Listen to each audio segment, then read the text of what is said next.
बिस्मिल्लाहिर्रहमानिर्रहीम। मैं बीना खान हूँ और आप देख रहे हैं आपका अपना यूट्यूब चैनल कुकिंग वॉन्ड। मेरे तमाम देखने सुनने और पसंद करने वालों को मेरा बहुत बहुत सलाम। मेरी आपसे गुजारिश है कि कोई भी काम शुरू करने से पहले एक मरतबा मोहब्बत से दुरूद पाक ज़रूर पढ़ लिया करें ताकि अल्लाह ताला की मदद और खुशनुदी शामिल हाल रहे। व्यूअर्स, आज मैं बनाने जा रही हूँ सर्दियों के हिसाब से बहुत ही लाजवाब डिश। और सर्दियों में अगर आपने ये नहीं खाया तो इसका मतलब है आपने सर्दियों का सही लुत्फ़ नहीं उठाया। जनाब, आज मैं बनाने जा रही हूँ मूली का साग। मूली के पत्ते नहीं बल्कि मूली का साग। ये किस तरह से दिखता है, किस तरह से बनता है और कितना टेस्टी होता है, ये सब आपको वीडियो के दौरान बताऊंगी। तो आप रहिएगा मेरे साथ और चलें इसको जल्दी से स्टार्ट कर लेते हैं। तो बिस्मिल्लाहिर्रहमानिर्रहीम से शुरुआत करते हैं। व्यूअर्स, आप देख सकते हैं यहाँ पर मेरे पास है मूली का साग। अब आप इसकी छोटी छोटी मूलियाँ देख सकते हैं जो कि आपको लग रही होंगी कि इसकी जड़ें हैं, लेकिन ये असल में मूलियाँ हैं। जब वो उगना शुरू होती हैं तो इनके पत्तों की ये पोजीशन होती है और यही मूली का साग कहलाता है। जब मूली बिल्कुल बड़ी हो जाती है तो वो उसके ऊपर जो चीज़ होती है वो उसके पत्ते रह जाते हैं, तो वो उसको उसको हम साग नहीं कहते, बल्कि ये इस तरह से जब मूली उगना शुरू होती है उसके ऊपर जो पत्ते होते हैं वो मूली का साग कहलाता है। और ये बहुत ही रेयर मिलता है। आपको अपने सब्ज़ी वाले को इसको बताना पड़ेगा तब भी वो आपको ला के देगा। वैसे यूजुअली ये मार्केट्स में या फिर हर जगह अवेलेबल नहीं होता। बहुत कम और बहुत मुश्किल से ये चीज़ मिलती है, लेकिन इतनी टेस्टी और इतनी ज़बरदस्त चीज़ है ये कि अगर आप इसको खाएंगे ना तो आप बेचैनी से सर्दियों के आने का इंतज़ार करेंगे ताकि आप ये साग खा सकें। बहुत ही टेस्टी होता है और जो साग लवर्स हैं ना उनको इसके बारे में ज़रूर पता होगा और वो जानते होंगे कि इसका टेस्ट और इसकी अफादियत कितनी ज़्यादा है। अब मैं ज़्यादा इसके बारे में बात नहीं करूँगी, वीडियो बहुत लंबी हो जाएगी। तो चलिए जल्दी से चलते हैं, इसको बनाते हैं और आपको बताते हैं कि मैं किस तरह से बनाऊँगी। तो व्यूअर्स, यहाँ पर मैंने ले लिया है 1.5 किलो के बराबर बीफ और इसमें शामिल करी हूँ कुछ मसाले। 1 टेबलस्पून के बराबर शामिल कर रही हूँ नमक। 1.5 टेबलस्पून के बराबर शामिल कर रही हूँ धनिया पाउडर। 1 से थोड़ा सा कम टेबलस्पून के बराबर शामिल कर रही हूँ सुरख मिर्च पाउडर। और टेबलस्पून के बराबर में शामिल कर रही हूँ इसमें हल्दी। इसके साथ साथ मैं इसमें थोड़े सब्ज़ी शामिल करूँगी जिसमें है एक दरमियाने साइज़ की प्याज और 3 दरमियाने साइज़ के ही टमाटर डाल रही हूँ। मोटे मोटे चॉप करके टमाटरों को आधा आधा स्लिट करके डाल रही हूँ उसके अंदर, और साथ ही पानी डाल दूँगी इतना कि हमारा गोश्त जो है ना वो 60% गल जाए। हमें 60% गोश्त गलाना है, बिल्कुल फुल डन नहीं करना है, ठीक है। अच्छा, और इसके अंदर थोड़ा पानी डालने के बाद इसको हम कुकर में चढ़ा देंगे। तो जनाब, इसको कहते हैं मेथड को चोक कर बनाना। और जो पुराने वक्तों की ख़वातीन होती थी, बड़ी बूढ़ियाँ होती थी, वो झोंक कर ही हम इस टाइप के सारे सालन बनाती थी सब्जियों के साथ। उनका फ़ायदा ये होता है कि जो सब्ज़ी और मसाले आप इसमें डालते हैं वो बहुत अच्छे से फूल जाते हैं, बहुत अच्छे से गल जाते हैं, और जब आप उनको भूनते हैं तो वो बहुत ही अच्छा रिस्पॉन्ड करते हैं, बिल्कुल पिस जाते हैं। और फिर उनको भूनने में बिल्कुल भी देर नहीं लगती, जैसा कि आप देख रहे हैं। यहाँ पर मैंने गोश्त को 60% गला लिया है और अब आप मसाला देख सकते हैं। इसमें कहीं नामो निशान नहीं है किसी भी किस्म की प्याज का, किसी भी किस्म के टमाटरों का। बिल्कुल सब गल चुके हैं और बिल्कुल पिस चुके हैं। अब मैं इसमें शामिल कर रही हूँ 2 टेबलस्पून के बराबर लहसुन और अदरक का पेस्ट। इसको भी हम इसके साथ डालेंगे और अच्छा सा भूनेंगे। मसाला हमारा फुल भुनने पे आया हुआ है, इसलिए बिल्कुल देर नहीं लगेगी। आप इसको 1.5 से 2 मिनट भून लीजिए। और जब ये तेल आप देख सकते हैं ऊपर आ चुका है। अच्छा, मज़े की बात यह है कि मैंने इसमें बिल्कुल भी ऑयल नहीं डाला है। गोश्त चूँकि चिकना था बेहद, इसलिए वो अपने ही ऑयल में ये इस वक्त गोश्त भुन रहा है। यहाँ मैं डाल रही हूँ गरम मसाले, 3-4 लौंगे और 7-8 काली मिर्चें। ये भी हमने इसमें शामिल कर दिए हैं और अब हम इस गोश्त को अच्छा सा भून रहे हैं। जब हमारा गोश्त बिल्कुल भुन जाएगा, वो आपको अंदाज़ा हो जाएगा, इसका पानी बिल्कुल खुश्क हो जाएगा, मसाला बिल्कुल कॉम्पैक्ट हो जाएगा, तो ये हमारा भुन चुका होगा। तो उसके बाद मैं आपको बताती हूँ। तो देख लें मेरे व्यूअर्स, यहाँ पर गोश्त मेरा बिल्कुल डन हो चुका है और ये ऑयल जो मैं आपको दिखा रही हूँ ये टोटल जो है ये एनिमल फैट है जो कि इस गोश्त में से निकला है। तो मैंने इसमें ऑयल बिल्कुल भी नहीं डाला।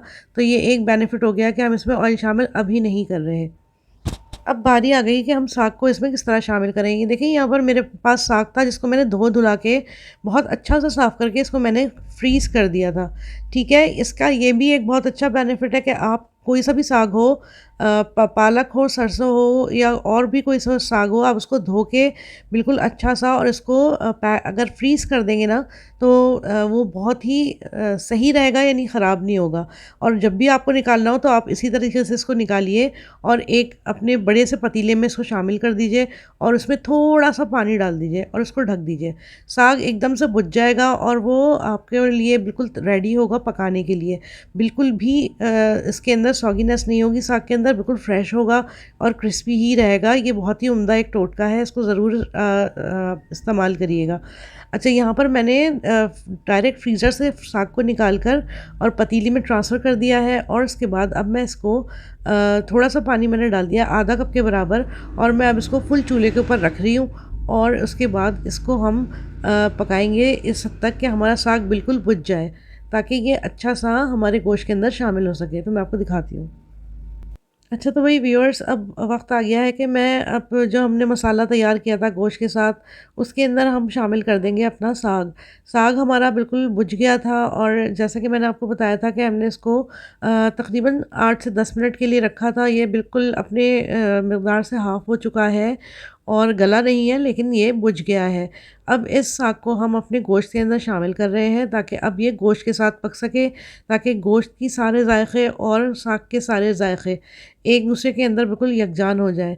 तो इस काम को करने के लिए मैंने कुकर का ही इंतख़ाब किया है, क्योंकि कुकर में ये टाइम हमारा बिल्कुल बच जाएगा, और हम बहुत ही आसानी से साग को भी गला देंगे, और हमारा जो 40% गोश्त गलने से रह चुका है, वो भी मैंने इसीलिए छोड़ा था ताकि वो 40% गोश्त मैं साग के साथ गलाऊं, ताकि दोनों के ज़ायक़े एक दूसरे में बिल्कुल रच बस जाए। तो जनाब, यहाँ पर मैंने सारा का सारा साग गोश्त में शामिल कर दिया है। अच्छा सा इसको हम करेंगे मिक्स, और फिर मैं कुकर को लगा दूँगी तकरीबन 10 मिनट के लिए। और आप देख लीजिएगा आपका गोश्त कितनी देर में गलेगा। मेरे ख़्याल में 40% गोश्त आराम से 10 मिनट में गल जाएगा, और हमारा साग भी अच्छा सा 10 मिनट में गल जाएगा। तो ये मैंने मिक्स कर दिया है। अब मैं लगाती हूँ कुकर 10 मिनट के लिए, और उसके बाद फिर मैं आपको दिखाती हूँ कि हमारे साग का क्या हुआ। अच्छा भाई, हरी मिर्चें तो रही गई थी, हरी मिर्चें भी मैं इसमें शामिल कर रही हूँ, और अब मैं लगा रही हूँ कुकर को 10 मिनट के लिए। तो फिर मिलते हैं 10 मिनट के बाद। अच्छा भई, अब मैं आपको क्लिप दिखा रही हूँ साग को डिश आउट करने का। अनफॉर्चुनेटली वो क्लिप जो मैंने फ़ौरन ही साग कुकर खोलने के बाद बनाया था, वो मुझसे मिस हो गया, उसके लिए माज़रत। लेकिन ख़ैर उससे कोई ऐसा फ़र्क नहीं पड़ने वाला। साग को मैंने खोल दिया था, और उसके बाद मैंने अच्छा सा उसको भून लिया था, जिस हद तक भी मुझे इसकी कंसिस्टेंसी रखनी थी। थोड़ा इसमें पानी था, तो मैंने इसको तकरीबन 5 से 7 मिनट और भून लिया था, और उसके बाद फिर अब इसकी ये पोजीशन है, और ये बिल्कुल तैयार है डिश आउट करने के लिए। तो जनाब, मैं इसको डिश आउट कर रही हूँ, और अब आप देख सकते हैं कि कितनी मज़ेदार इसकी पोजीशन आ चुकी है, और बहुत ही टेस्टी साग बना है ये। बहुत ही सोंधा सोंधा, बहुत ही लजीज, और गोश्त की क्वालिटी भी आप देख सकते हैं। इसमें इसी तरह का गोश्त बस अच्छा लगता है जो कि थोड़ा सा चिकना हो। तो आप इसमें मींग वाली हड्डी भी डाल सकते हैं, जो कि सागों के साथ बहुत ही उम्दा लगती है। तो जनाब, ये बहुत ही यूनिक और बहुत ही मज़ेदार डिश, जो कि ऐन सर्दियों के मुताबिक है। अगर आप सर्दियों में ये खाएंगे तो आपको डबल मज़ा आ जाएगा सर्दियों का, ये मैं आपको गारंटी के साथ कह रही हूँ। तो बिल्कुल रेडी है ये डिश, आप देख सकते हैं, आपके सामने है। और जनाब, इसको मैंने गार्निश कर दिया है हरी मिर्चों के साथ, और अब मैं इसके अंदर डाल रही हूँ मक्खन का बघार।